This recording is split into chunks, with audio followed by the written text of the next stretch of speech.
You are not to take the company phone and hardware wherever you go. Sure, okay. End up spending $6,000 to get those to me in an emergency. Previous job, worked in a company that was regulated by multiple powerful government agencies.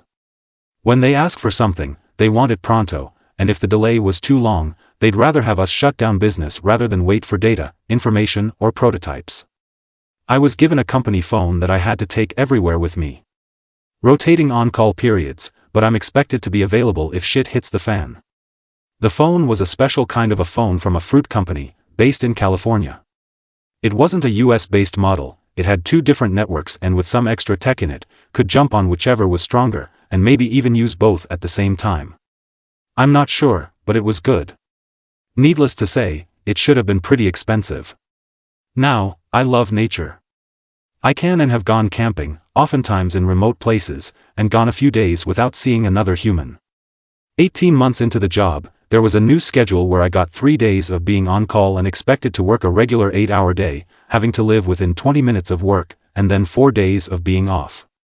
This worked pretty amazing for me. As soon as the next on-call team doing and maintaining the same work from our department got on, I'd be off, on a plane to get another national park under my belt or some remote state parks, or whatever I had my sight on. I thought it'd be helpful to carry the company phone I was given, along with me, in case I was needed. In the year and a half, I was never contacted when not being on call, as we had a strong culture of communications and the teams knew what they had to know in order to troubleshoot. But, nevertheless I took the company phone along with me. During the trip, the screen got damaged. Not so much that the phone was inoperable, but definitely difficult to use. Got back, went through the forms and got IT to repair or give me another one. Some manager high up in IT went off and was going on and on and on, about how expensive those devices were, how difficult it was to configure them and how much harder it was to get them in the US and all other BS. Then she told me, I am not to take the company phone and hardware along with me wherever I go, it is supposed to go between my residence and the office and nowhere else. And she was pretty derogatory about it, even throwing a few large chunks of racism in between.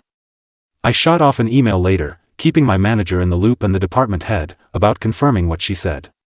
Cue, my malicious compliance. A few weeks later, I took my PTO.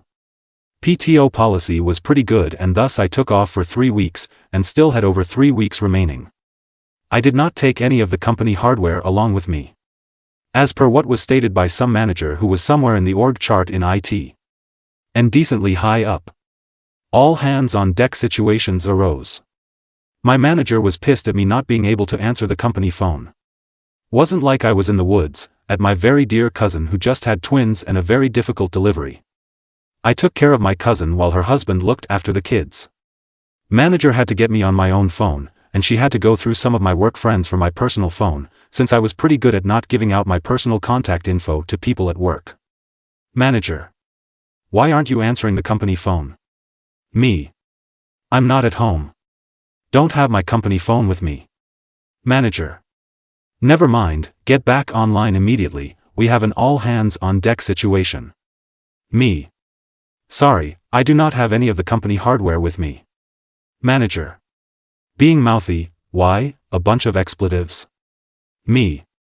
This manager in IT said I wasn't to take company hardware along with me wherever I go. Manager. What? When did that happen? Me.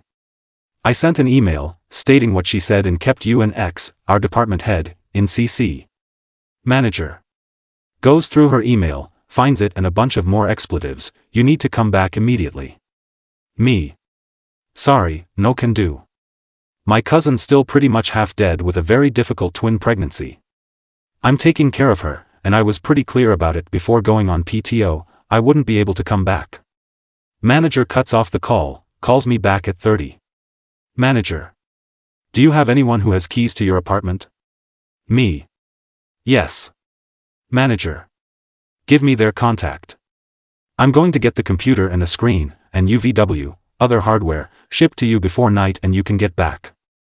We have a serious situation. Me. Can I get more PTO to compensate for this intrusion, me knowing, I have the slightly upper hand and striking when the metal's hot? Manager. Sure, I'll send an email, approving this. By 8 p.m., I got my company phone, computer and other hardware shipped to me. I also got 2 emails.